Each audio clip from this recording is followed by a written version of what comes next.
ஒரு குட்டி கதையிலேருந்து ஆரம்பிப்போமா? நம்ம ஸ்டாலின் சார் ஒரு உருட்டு ஒன்று உருட்டினாரு. விஜய்க்கும் ஸ்டாலின் சாருக்கும் நடக்கிற போர் இந்த 2026 இந்த தேர்தலில் டிவிக்கு தில்லா நிற்கும்.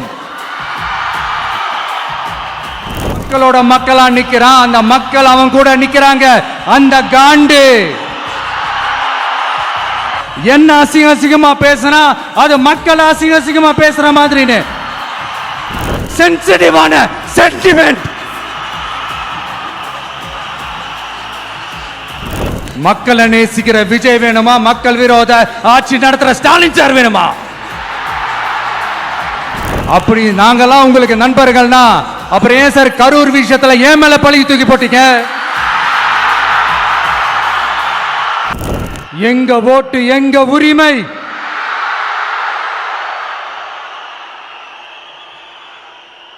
எங்களை யாரும் விலைக்கு வாங்க முடியாது.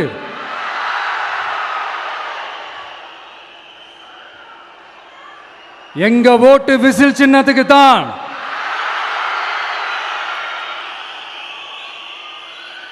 யாரையும் நம்பி ஏமாற மாட்டோம்.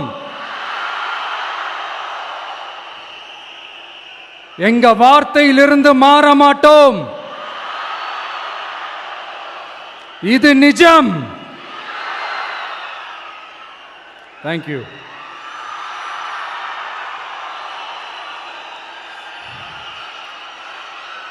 ஒரு குட்டி கதையிலிருந்து ஆரம்பிப்போமா?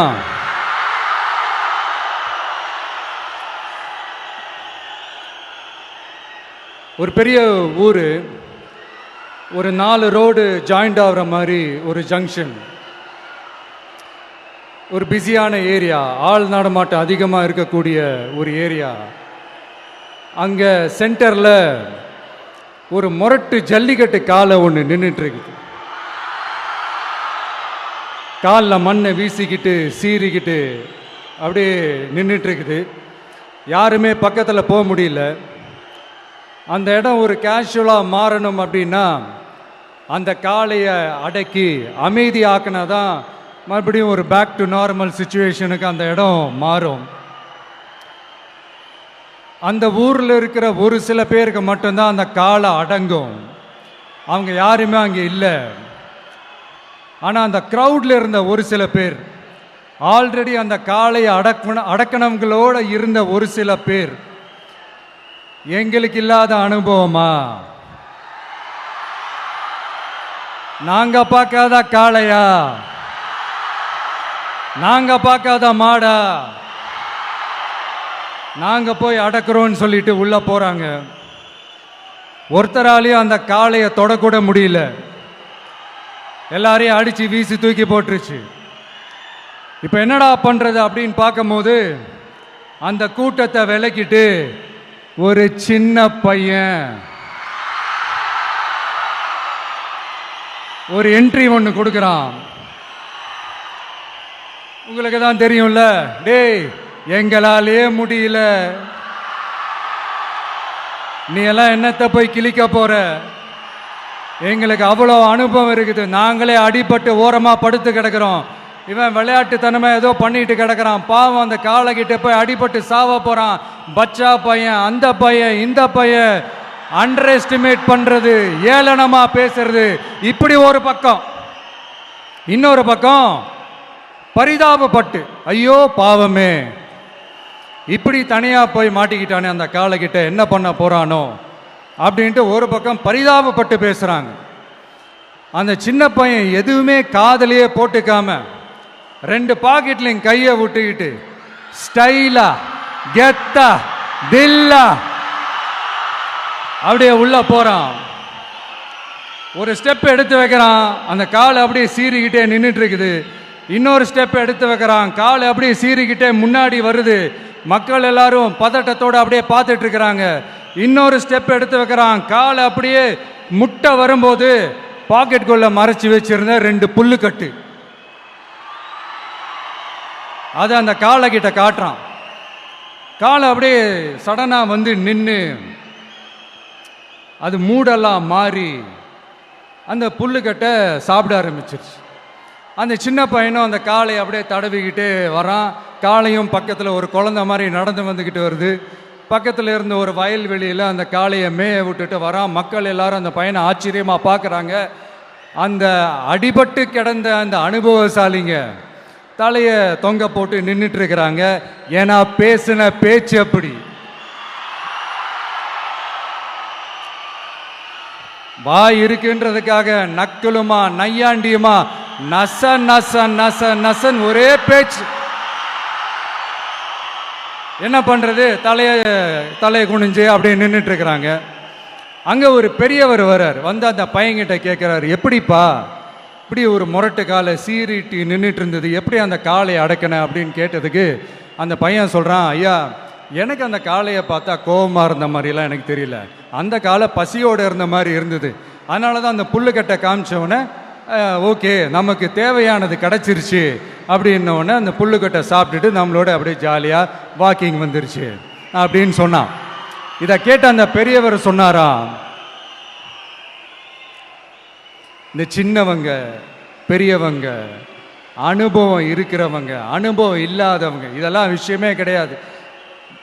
யாரா இருந்தாலும் அந்த சூழலுக்கு ஏற்ற மாதிரி அந்த சிச்சுவேஷனுக்கு தகுந்த மாதிரி என்ன பண்ணி அந்த ப்ராப்ளமை சால்வ் பண்றான், ஏது பண்ணி அந்த ப்ராப்ளமை சால்வ் பண்றான், அதுதான் விஷயமே, அதுதான் மேட்ரு. ஸோ நீ சூப்பர்ப்பா, என்ன ப்ராப்ளம் வந்தாலும் நீ சால்வ் பண்ணிடுவ அப்படின்னு முதுகில் தட்டி கொடுத்துட்டு அந்த பெரியவர் போறார். இப்போ அந்த கதையில் அந்த முரட்டு ஜல்லிக்கட்டு காலை தான் நம்ம தமிழ்நாட்டு அரசியல் களம். அந்த பெரியவர் தான் நம்ம தமிழக மக்கள். அந்த பாக்கெட்டுக்குள்ள ஸ்டைலா தில்லா கெத்தா ஒருத்தன் உள்ள வந்தான் பாருங்க, அவன்தான்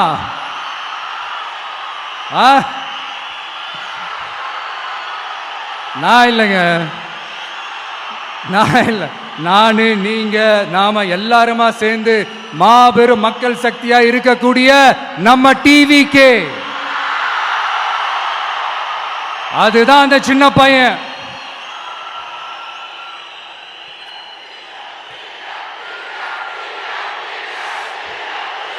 தேங்க்யூ தேங்க்யூ தேங்க்யூ.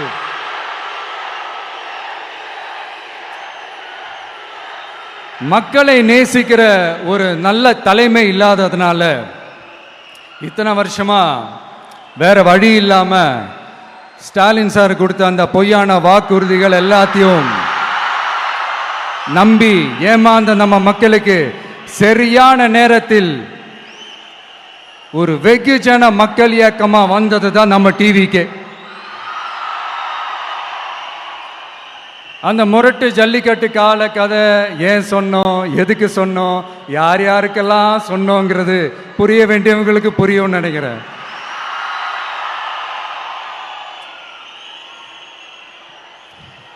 இப்போ நாம ஒவ்வொரு வீட்டில் உயிரா உணர்வா இருக்கிறோம். ஆனால் நான் உங்க எல்லாரையும் நேரில் சந்திக்கணும், நீங்கள் இருக்கிற ஊருக்கே உங்களை சந்திக்கணும் அப்படின்றது தான் எனக்கு மனசில் இருக்கிற ஒரு பெரிய ஆசை. ஆனால் அந்த சிச்சுவேஷன் ஒரு எதிர்கட்சியாக இருந்து கேள்வி கேட்டுட்டு இருக்கிற இந்த நேரத்தில் நமக்கு எதிராக என்ன சூழ்ச்சிகள்லாம் நடக்குதுன்றது உங்கள் எல்லாருக்குமே நல்லா தெரியும். அதனால் இப்போ உங்களுக்கு ஒரு வாக்குறுதியை கொடுக்குறேன், நம்மளுடைய ஆட்சி அமைஞ்சதும்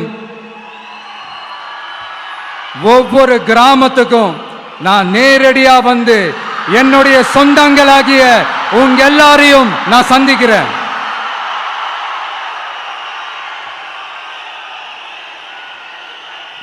கொஞ்ச நாளைக்கு முன்னாடி நம்ம ஸ்டாலின் சார் ஒரு உருட்டு ஒன்று உருட்டினாரு, நீங்க கேள்விப்பட்டிருப்பீங்க. இப்ப வரப்போற எலெக்ஷன் எதுக்கான எலெக்ஷன்? நம்ம சட்டமன்ற தமிழ்நாடு சட்டசபைக்கான ஒரு தேர்தல் இல்லையா? இதே தமிழ்நாட்டுக்கும் டெல்லிக்குமான ஒரு எலெக்ஷன் அப்படின்னு சொல்றாங்க. இன்னும் கொஞ்சம் மேலே போய் தமிழ்நாட்டுக்கும் என்டிஏவுக்குமான ஒரு எலெக்ஷன் அப்படின்னு சொல்றாங்க. என்ன சார், டெல்லியில் ஏதாவது நிற்க போறீங்களா? அப்புறம் ஏன் தமிழ்நாட்டுக்கும் டெல்லிக்குமான ஒரு எலெக்ஷன் சொல்றீங்க? அப்புறம் இது ஏதாவது பார்லிமெண்ட் எலெக்ஷனா, பிரதமர் பதவிக்கு ஏதாவது போட்டி போடுறீங்களா? அப்புறம் ஏன் தமிழ்நாட்டுக்கும் என்டிஏவுக்குமான ஒரு எலெக்ஷன் சொல்றீங்க? எங்களுக்கு புரியலையே சார், இது என்ன லாஜிக்னு எங்களுக்கு புரியலையே. எந்த எலெக்ஷனை எப்படி டீல் பண்ணணும், எப்படி ஹேண்டில் பண்ணணுன்றது நம்ம தமிழ்நாட்டு மக்களுக்கு தெளிவாக தெரியும். நம்ம தமிழ்நாட்டு மக்கள் மாதிரி ஒரு தெளிவான மக்களை நீங்க பார்க்கவே முடியாது. சூப்பர் கிளாரிட்டியோட சூப்பர் மக்கள் சார் நம்ம மக்கள். இந்த போருக்கு போறதுக்கு முன்னாடி தான் இந்த படை பரிவாரங்களோட போவாங்கன்னு கேள்விப்பட்டிருக்கிறேன். ஆனா நீங்க என்னடானா இந்த ஒன்னுத்துக்கும் உதவாத இந்த பால் டப்பாவை உருட்டிக்கிட்டு இருக்கீங்களே சார். உண்மையிலே இந்த எலெக்ஷன் எதுக்கான எலெக்ஷன் சொல்லட்டுமா? தமிழ்நாட்டு மக்களுக்கும் ஊழலுக்கும் நடக்கிற போர், தமிழ்நாட்டு மக்களுக்கும் லஞ்சத்துக்கும் நடக்கிற போர், தமிழ்நாட்டு மக்களுக்கும் இந்த நிர்வாகத்தை சரியா செய்யாத இந்த திமுக அரசுக்கும் நடக்கிற போர், அதாவது தமிழ்நாட்டு மக்களுக்கும் உங்க ஆட்சிக்கும் நடக்கிற போர், தமிழ்நாட்டு மக்களுக்கும் ஸ்டாலின் சாருக்கும் நடக்கிற போர். இன்னும் சுருக்கமா சொல்லணும்னா விஜய்க்கும் ஸ்டாலின் சாருக்கும் நடக்கிற போர்.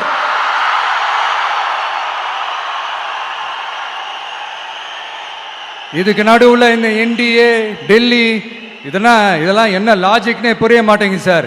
தமிழ்நாடு தான் விஜய், இந்த விஜய் தான் தமிழ்நாடு. தூய சக்தி டிவிகேவுக்கும் தீய சக்தி டிஎம்கேவுக்கும் தான் இந்த போர். இப்படி உக்கிரமா இருக்கிற இந்த போர்ல மறுபடியும் ஒன்னுத்துக்கும் உதவாத இந்த பால் டப்பாவை உருட்டிக்கிட்டு இன்னொரு காமெடி வேற.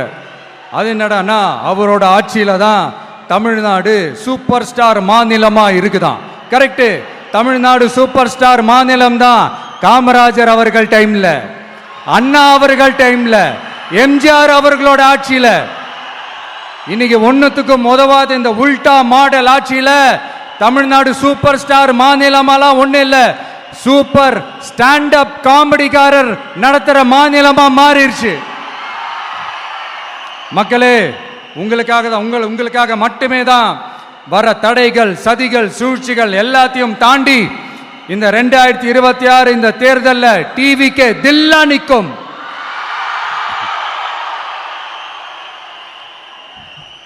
இதுவரைக்கும் நடந்த எலெக்ஷன் வேற, இப்ப நடக்க போற எலெக்ஷன் வேற. ஒவ்வொரு 5 இயர்ஸுக்கும் நடக்கிற எலெக்ஷன் மாதிரி இதை நினைச்சிடாதீங்க. 50 வருஷத்துக்கு ஒரு வாட்டி நடக்க போற ஒரு எலெக்ஷன் மாதிரி இது. அதிசய எலெக்ஷன். ஒரு எலெக்ஷன்ல அவங்களோட எதிரிகளை தான் எதிர்ப்பாங்க, அப்படிதான் எதிர்ப்பாங்க, அதுதான் யதார்த்தமும் கூட. ஆனா இந்த எலெக்ஷன்ல தான் ஒட்டுமொத்தமா எல்லாருமா சேர்ந்து ஒருத்தனை எதிர்க்கிறாங்க. ஒட்டுமொத்தமா எல்லாருமா சேர்ந்து இந்த விஜயை எதிர்க்கிறாங்க. ஏன்னா இந்த விஜய் ஊழலை எதிர்க்கிறான், லஞ்சத்தை எதிர்க்கிறான், மக்களோட மக்களா நிக்கிறான். அந்த மக்கள் அவன் கூட நிக்கிறாங்க. அந்த காண்டு எப்படி? அந்த காண்டு தான் ஒட்டுமொத்தமா எல்லாருமா சேர்ந்து ஒருத்தனை எதிர்க்க காரணம். நீங்க எப்படி வேணா எதிர்த்துக்காங்க, ஆனா போட்டி 2 பேருக்கு நடுவுல தான். ஒண்ணு இன்னொன்னு. இந்த எலெக்ஷன் டேல மேக்சிமம் என்ன பண்ணுவீங்க? போவீங்க, ஓட்டு போடுவீங்க, வருவீங்க, அவ்வளவுதான் உங்களுடைய பார்ட்டிசிபேஷன். ஆனா இந்த எலெக்ஷன்ல நீங்க பங்கெடுத்துக்க போறீங்க. எஸ், உங்க வீட்டில் இருக்கிற ஒரு விஜய் தான், உங்க வீட்டில் இருக்கிற ஒரு விஜய் தான் வேட்பாளரா நிக்க போறாங்க. உங்க வீட்டில் நிக்கிற ஒரு வேட்பாளர்னா அப்ப உங்க வீட்டில் இருக்கிற மற்றவங்க எல்லாருமே வாக்காளர்கள் தானே. உங்க அம்மா, உங்க அப்பா, உங்க அண்ணன், உங்க தம்பி, உங்க சொந்தம் டிவிக்கே வேட்பாளர் அப்படின்னா அப்ப உங்க ஓட்டு விசில் சின்னத்துக்கு தான் எல்லாருக்குமே தெரியும். ஏன், நம்மளோட எதிரிங்களுக்கு கூட அது நல்லாவே தெரியும். அதனாலதான் நமக்கு எதிராக அவ்வளவு அவதூறு பரப்புறாங்க. என்னென்ன அவதூறு பரப்புறாங்கன்றது உங்களுக்கே நல்லா தெரியும். ஆனா அவங்களுக்கு தெரியாது, ஏன் மேல அவதூறு பரப்புனா அது மக்கள் மேல அவதூறு பரப்புற மாதிரின்னு. எனக்கு அரசியல் தெரியலன்னு சொன்னா அது மக்களுக்கு அரசியல் தெரியலன்னு சொல்ற மாதிரின்னு. என்ன அசிங்கமா பேசினா அது மக்கள் அசிங்கமா பேசுற மாதிரின்னு. எனக்கு எதிராக செய்யற ஒவ்வொரு செயலும் அது மக்களுக்கு எதிராக செய்யற செயல் அவங்களுக்கு தெரியாம போச்சு. இந்த விஜயும் மக்களும் வேறு வேறு இல்லை. இந்த விஜயும் மக்களும் ரத்தமும் சதையும் மாறி உடலும் உயிரும் மாறி ஒன்னிலிருந்து ஒண்ண பிரிக்கவே முடியாது. எஸ், சென்சிட்டிவான சென்டிமெண்ட், அது சென்சிட்டிவான சென்டிமெண்ட்.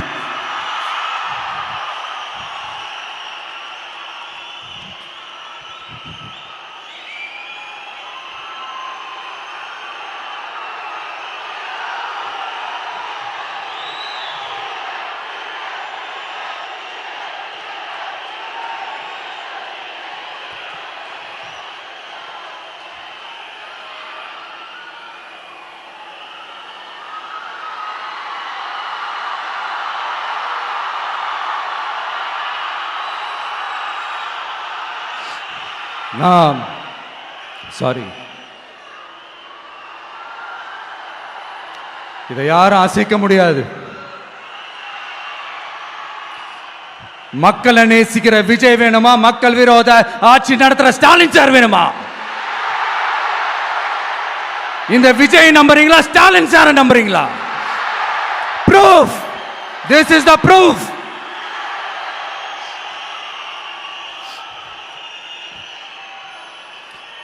இந்த தீய சக்தி, ஊழல் சக்தி, இதெல்லாம் ஏன் சொல்றோம், எதுக்கு சொல்றோம், யாரை சொல்றோன்றதெல்லாம் மக்களுக்கு தெளிவாக தெரியும்.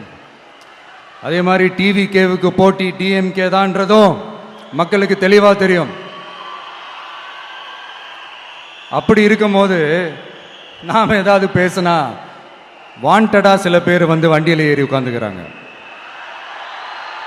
ஆமாம், வாண்டடா சில பேர் வண்டியில் ஏறி உட்காந்துக்கிட்டு குரல் கொடுக்குறாங்க. சீரியஸாக ஒரு போட்டி நடந்துக்கிட்டு இருக்கும் போது இங்கே காமெடிக்கெல்லாம் இடம் இல்லை பாஸ். இதெல்லாம் மக்களுக்கு தெளிவாக தெரியும். இந்த நேரத்தில் ஒரு சீரியஸ் கேள்வியை இன்னைக்கு இருக்கிற மிகப்பெரிய அரசியல்வாதிங்க கிட்ட கேட்கணும்னு நான் நினைக்கிறேன். நீங்க அரசியலுக்கு வர்றதுக்கு முன்னாடி உங்ககிட்ட இருந்த சொத்து எவ்வளோ? அரசியலுக்கு வந்ததுக்கு அப்புறம் இன்னைக்கு உங்ககிட்ட இருக்கிற சொத்து எவ்வளோ? அதை ஓபனா டிக்ளேர் பண்ண முடியுமா?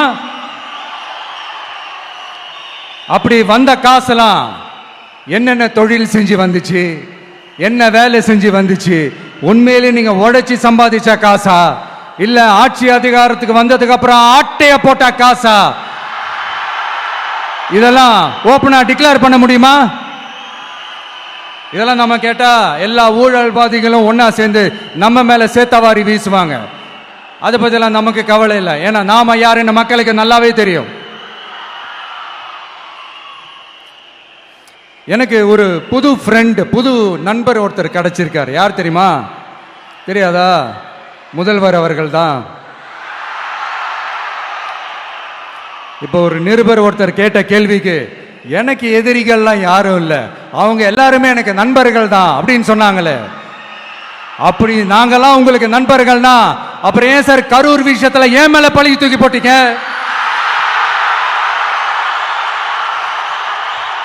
உங்களுக்கு மனசாட்சின்னு ஒண்ணு இருந்தா அப்படி பேசிருப்பீங்களா?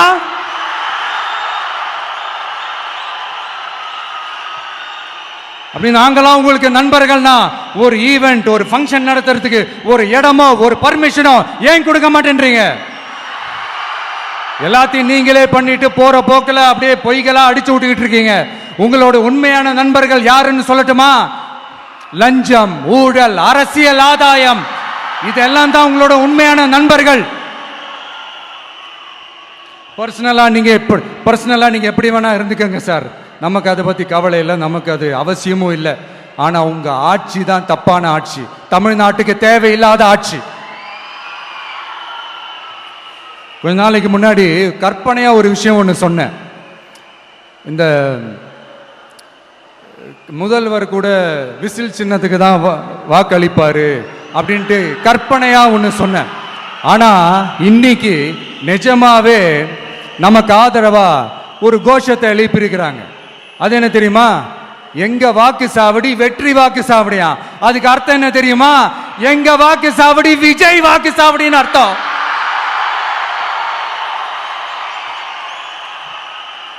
அது சரி, மக்களோட இந்த ஆதரவை பார்த்துட்டு அவர் அறியாமலே எப்படி பேசிட்டாரு என்னமோ தெரியல. 50 வருஷம் எக்ஸ்பீரியன்ஸ் அரசியல்ல. உண்மை என்னன்னு ஒத்துக்கிட்டு தானே ஆகணும்.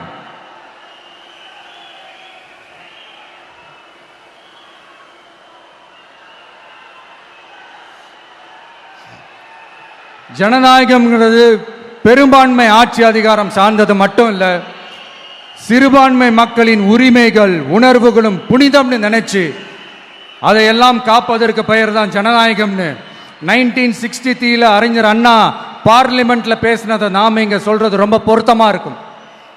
அறிஞர் அண்ணா சொன்னது தான் டிவிகேவோட நிலைப்பாடும். இந்த ஸ்டாண்ட்ல நாம 100% உறுதியா இருப்போம். யாருக்காகவும் எதுக்காகவும் இதுல சமரசமே கிடையாது. மதச்சார்பற்ற சமூக நீதி தன்மை தான் நம்ம அடிப்படை கொள்கைகள் ஒன்று. அதில் எந்த மாற்றமும் எப்பவும் கிடையாது. ஆனா இதெல்லாம் மறந்துட்டு எப்படியாவது எதையாவது செஞ்சு ஓட்டு வாங்குறதுக்காகவே இங்க சில பேர் இருக்கிறாங்க. அவங்கள மாதிரி நமக்கு அப்படி சில பிரச்சனைகள்ல எரியற நெருப்புல எண்ணெய ஊத்துற எண்ணமே இல்லை.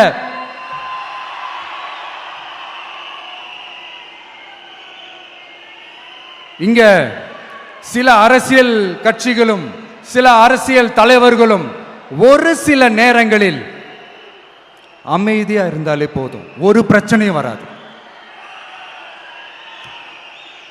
இப்போ கரண்ட்ல இருக்கிற சில பிரச்சனைக்கு வருவோம். இந்த கரண்ட் பிரச்சனைக்கு வருவோம். மாசம் மாசம் கரண்ட் பில்லு கட்டுற மாதிரி மாத்துவோம்னு சொன்னீங்களே, செஞ்சீங்களா?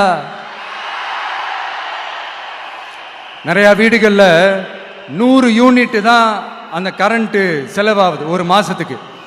மாசம் மாசம் நீங்க அந்த பில்லு கொடுத்தீங்கன்னா அவங்களுக்கு அது ஃப்ரீ ஆயிடும். அவங்க அந்த காசை கட்ட தேவையே இல்லை. ஆனா 2 மாசத்துக்கு ஒரு வாட்டி அந்த பில்லு கொடுத்தீங்கன்னா, இப்ப சப்போஸ் அது 200 யூனிட்டுக்கு மேல போச்சுன்னா அது அவங்களுக்கு ஒரு மிகப்பெரிய சுமை தானே. இது எந்த கணக்கில் எடுத்துக்கிறது? ஒரு மாதிரி ஒரு மாடர்ன் கரப்ஷன் அப்படின்னு எடுத்துக்கலாமா? அடுத்து பஸ் வசதி. நிறைய கிராமங்கள்ல பஸ் வசதி இல்லைன்னு சொன்னா இந்த ஒட்டுமொத்த திமுக அரசும் கத்திக்கிட்டு வந்துருவாங்க. நாங்க பஸ் விடாத கிராமங்களே இல்லை அப்படின்னு சொல்லுவாங்க. அப்படி அது உண்மை அப்படின்னா முதல்வர் அவர்கள் கிட்ட நம்ம தங்கச்சி ஒருத்தவங்க ஒரு கேள்வி கேட்டாங்களே, எங்க ஊருக்கு ஒரு மினி பஸ் ஆவது விடுங்க சார் அப்படின்னு கேட்டாங்களே, அது எந்த கணக்கில் எடுத்துக்கிறது? நிறைய மலை கிராமங்கள்ல பஸ் வசதி இல்லை, நிறைய மலை கிராமங்கள்ல ஹாஸ்பிட்டல் வசதி இல்லை. இது ரெண்டுமே எவ்வளவு முக்கியமான ஒரு விஷயங்கள். பஸ் வசதியும் ஹாஸ்பிட்டல் வசதியும் இல்லாததுனால வீட்டிலேயே பிரசவம் பார்க்கிற அந்த ஆபத்து இருக்குதுன்னு எவ்வளவு நியூஸ் பார்க்கிறோம். இதெல்லாம் எந்த கணக்கில் சேர்த்துக்கிறது? அடுத்து இது எல்லா மீட்டிங்லயும் பேசுறதுதான் பெண்களுக்கு பாதுகாப்பு நம்பர் 1 இருக்குது தமிழ்நாட்டில் அப்படின்னு சொல்றாங்க. அப்புறம் அது என்ன வி சேஃப் மாடலா? பெண்கள் என்ன சொல்றாங்க தெரியுமா? அது வி சேஃப் மாடல் இல்ல, வி ஆர் நாட் சேஃப் மாடல்னு சொல்றாங்க. இப்படி இருக்கிறப்போ தமிழ்நாட்டில் எங்க போனாலும் பெண்களுக்கு பாதுகாப்பு அப்படியே கொட்டி கிடக்குதான். இப்படி சொன்னா எப்படி சார்? கேட்கிறவங்க என்ன கேசரி சாப்பிடுறாங்க நினைச்சீங்களா?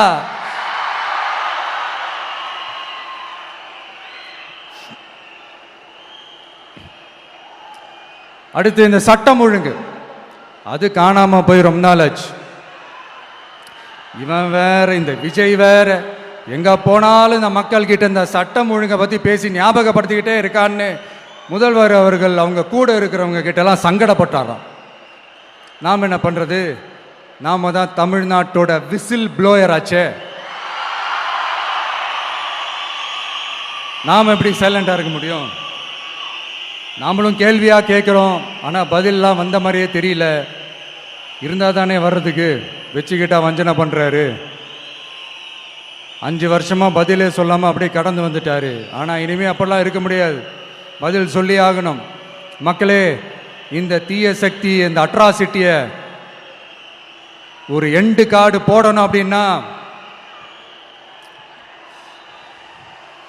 அவங்கள சுவிட்ச் ஆஃப் பண்றது தான் ஒரே சொல்யூஷன். அதுக்கான ரிமோட் தான் வரப்போற எலெக்ஷன். அந்த ரிமோட்ல நீங்க அழுத்த வேண்டியது ஒரே ஒரு ஆப்ஷன், அதுதான் நம்ம விசில் சின்னத்தோட பட்டன். இத 4 விஷயத்தை நீங்க செஞ்சாலே போதும். ஒவ்வொரு இவிஎம் மெஷின்லயும் விசில் சின்னத்துக்கு நேரா இருக்கிற அந்த பட்டனை பச்சைக்கு பச்சைக்கு பச்சைக்குன்னு ஒரு அழுத்துங்க. எப்படி? அவ்வளவுதான். நாம காஞ்சிபுரத்தில் பேசும்போது நம்மளுடைய விஷன் என்னன்னு சொன்னோம். இப்போ அதனுடைய கண்டினியூஷனா சில விஷயங்கள் இங்கே நான் சொல்லணும்னு ஆசைப்படுறேன். இப்பவும் சொல்றேன், உறுதியா சொல்றேன், சத்தியமா சொல்றேன். பெண்கள், பெண் குழந்தைகள், ஆண் குழந்தைகள் பாதுகாப்பு நம்ம ஆட்சியில் நம்பர் 1 இருக்கும். சட்டம் ஒழுங்கு ரொம்ப ரொம்ப ஸ்ட்ரிக்டா இருக்கும். அரசு பள்ளிக்கூடங்களும் கல்லூரிகளும் முதல் தரமா இருக்கும். போட்டி தேர்வுகளுக்குன்னு லட்சங்களை கொட்டி தனி கோச்சிங் சென்டர் போய் படிக்க அவசியமே இருக்காது. ஏன்னா கவர்மெண்ட் ஸ்கூல், காலேஜ் சிலபஸே போட்டி தேர்வுகளை ஈஸியா சந்திக்கிற வகையில் அந்த ஸ்டாண்டர்டுக்கு ஏத்த மாதிரி அமைக்கப்படும். உயர்நிலை பள்ளி பாடத்திட்டங்களிலேயே அடிப்படை அரசியல் சாசன சட்டம் சேர்க்கப்படும். மாநில மற்றும் ஒன்றிய அரசு அலுவலகங்கள், வங்கிகளின் செயல்பாடுகள் மற்றும் அவற்றை அணுகும் முறை குறித்து மாணவர்களுக்கு தெளிவான புரிதலை ஏற்படுத்தும் வகையில் தேர்வுகள் அற்ற செயல்முறை பாடமாக கற்பிக்கப்படும். இந்தியா முழுக்க உள்ள ஒன்றிய அரசு சார்ந்த கல்வி நிலையங்கள் மற்றும் அதன் சேர்க்கை அட்மிஷன் குறித்து புரிதலும் தெளிவும் மாணவர்களுக்கு உருவாக்கப்படும்.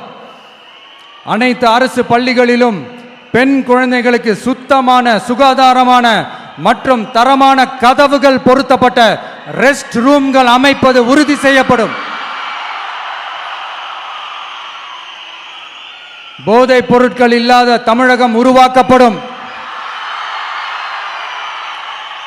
மாவட்ட கலெக்டர்கள் மற்றும் எஸ்பிக்களில் சரி பாதி பெண்களாக இருக்கும்படி செய்வோம். மலை கிராமங்களில் அரசு ஆரம்ப சுகாதார நிலையங்கள் பிரசவம் பார்க்கும் வசதியுடன் அமைக்கப்படும். பஸ் போக்குவரத்து இல்லாத கிராமங்கள் மற்றும் மலை கிராமங்களே இல்லை என்ற நிலை உருவாக்கப்படும். ஏற்கனவே அமைப்பு சாரா தொழிலாளர்கள் அமைப்பு இருந்தாலும் ஆட்டோ, டாக்ஸி மற்றும் லாரி டிரைவர்களுக்கென அவர்களின் நலன்களுக்காகவும் குடும்ப நலன்களுக்காகவும் தனியாக நல வாரியம் அமைக்கப்படும்.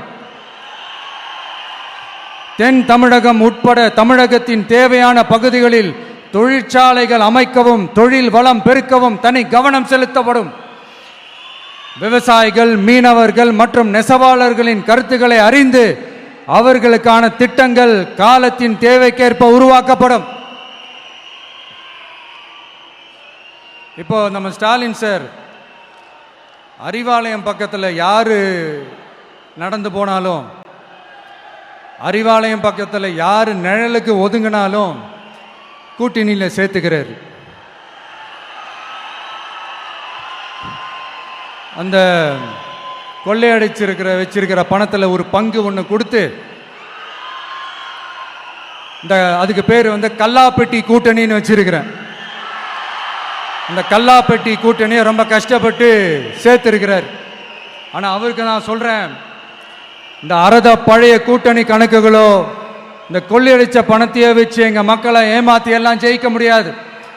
ஏன்னா இது மாபெரும் மக்கள் சக்தியான வித்தியாசமான விசில் புரட்சி எலெக்ஷன்.